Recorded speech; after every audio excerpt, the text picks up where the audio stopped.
Hello, good morning beta. Today I will discuss the next video of Consumer Protection Act 2030. Relief available if the consumer court is satisfied. यदि court से consumer satisfied है about the geniusness of this complaint, अपनी complaint के through it can issue one or more of the following direction to the opposite party.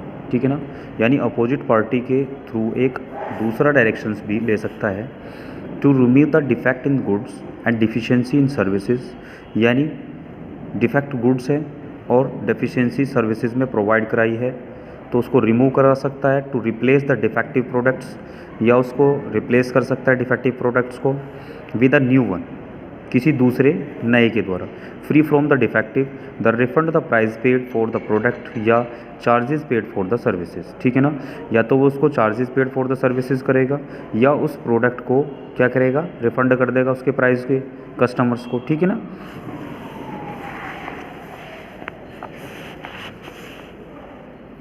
To पे ए reasonable amount of the compensation for any losses of the injury. ठीक है ना, या फिर reasonable पे करेगा उसको अमाउंट कंपनसेशन, किसी भी प्रकार का लॉस हुआ हो कस्टमर्स को उसकी इंजरी में या जिससे वो सफ़र्ड कर रहा हो by the consumers due to the negligence of this opposite party. To pay the punitive damage, यदि किसी प्रकार का कोई डैमेज हुआ in appropriate the circumstances, to discontinue the unfair restrictive the trade practice and not to repeat it in the futures, ताकि भविष्य में कोई इस तरह की अनफेयर ट्रेड प्रैक्टिस ना हो। ठीक है ना, रेस्ट्रिक्टिव ना हो, तो उसके लिए वो क्या करता है, discontinue the unfair restrictive the trade practice and not to repeat in the future, ताकि दोबारा से भविष्य में इस तरह की कोई भी गलती या मिस्टेक्स ना हो।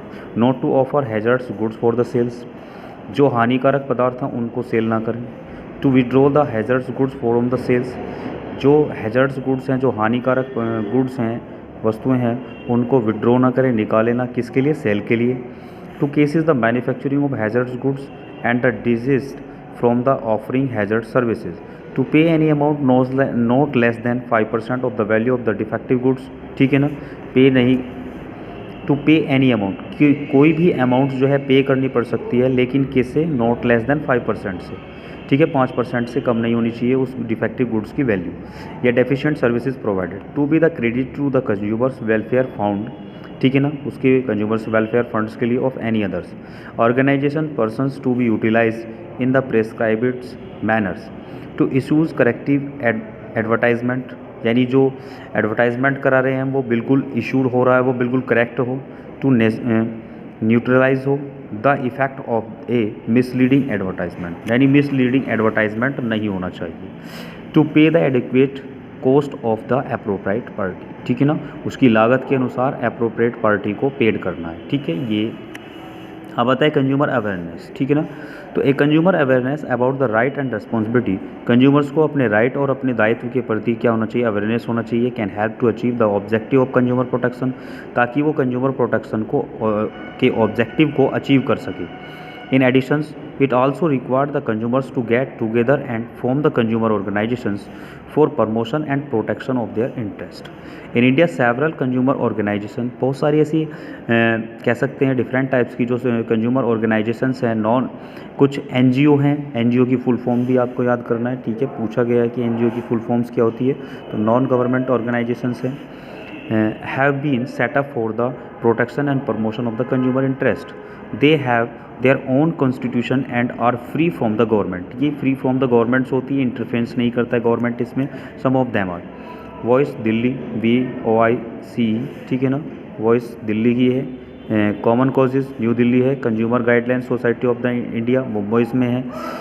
Consumer education and research centres Ahmedabad में है, और consumer utility and trust society Jaipur में। तो ये आपको पांचों याद रखनी है। ठीक है ना, कौन सी सोसाइटी कहाँ पर है कंज्यूमर प्रोटेक्शंस के लिए, कंज्यूमर अवेयरनेस के लिए। NGO का कंज्यूमर्स की role of consumers organisations and NGO, ठीक है ना, NGO का रोल्स कंज्यूमर ऑर्गेनाइजेशंस में क्या होता है। ठीक है ना, ये लास्ट पॉइंट है इसमें। Consumer organisation and NGO perform several functions for the protection and promotion of the interest of consumers, ठीक है ना। दोनों मिलकर, कंज्यूमर ऑर्गेनाइजेशंस भी और एनजीओ भी, दोनों मिलकर प्रोटेक्शन देती है और उसका प्रमोशन करती है कंज्यूमर्स के इंटरेस्ट के कार्य को। These included creating awareness about the consumer rights by organising training programmes, ठीक है ना। ऑर्गेनाइजिंग के द्वारा ट्रेनिंग प्रोग्राम्स देकर कंज्यूमर्स के अधिकार को बताया जाता है, जागरूक किया जाता है, उसके लिए सेमिनार प्रोग्राम्स करते हैं, वर्कशॉप लगाई जाती हैं, तो ठीक है ना। कंज्यूमर को इन सब चीज़ों के थ्रू जो है क्या किया जाता है बेटा, अवेयरनेस किया जाता है right by the consumer right by the organisations के द्वारा। imparting knowledge about the consumers problems, legal reporting and relief available by the publishing periodicals and publications, यानी पब्लिशिंग के द्वारा या किसी न्यूज़पेपर्स में या किसी मैगजीन के द्वारा, ठीक है ना, पब्लिश करके उसको क्या किया जाता है, लीगल फॉर्मेलिटीज़ और रिपोर्टिंग के बारे में बताया जाता है कंज्यूमर्स को कि किस तरीके से आप अपने आप को शेप रख सकते हैं। Carrying out the comparative testing of consumers product in isolated laboratories, ठीक है ना, उन प्रोडक्ट को जो हार्मफुल्स होते हैं, ठीक है ना, एसोलेटिंग लैबोरेटरीज़ में उनको टेस्ट होता है and publishing the result for the general benefits, ताकि जनरल बेनिफिट्स उसको मिल सके। Encourage the consumers to take action against any unfair and unscrupulous activity of the seller, seller के द्वारा या कोई ऐसी एक्टिविटी की गई है जो अनक्रेपलेस हो या अनफेयर हो, गलत हो, तो उसको क्या करता है, कंज्यूमर्स के खिलाफ तुरंत से या सेलर के खिलाफ जो है तुरंत से कार्रवाई की जाती है।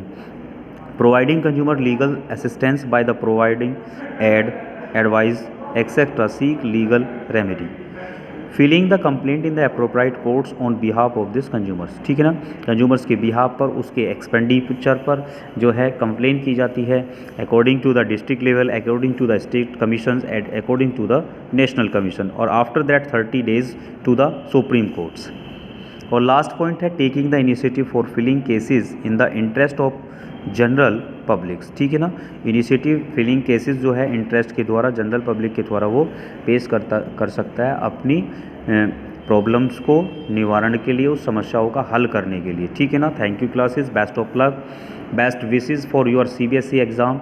और लास्ट चैप्टर था ये हमारा, ठीक है ना, कंज्यूमर प्रोटेक्शन एक्ट। मैं ये आशा करता हूँ कि आप जो है CBSE बोर्ड एग्ज़ाम में बहुत अच्छे मार्क्स लेके आएंगे, ठीक है ना।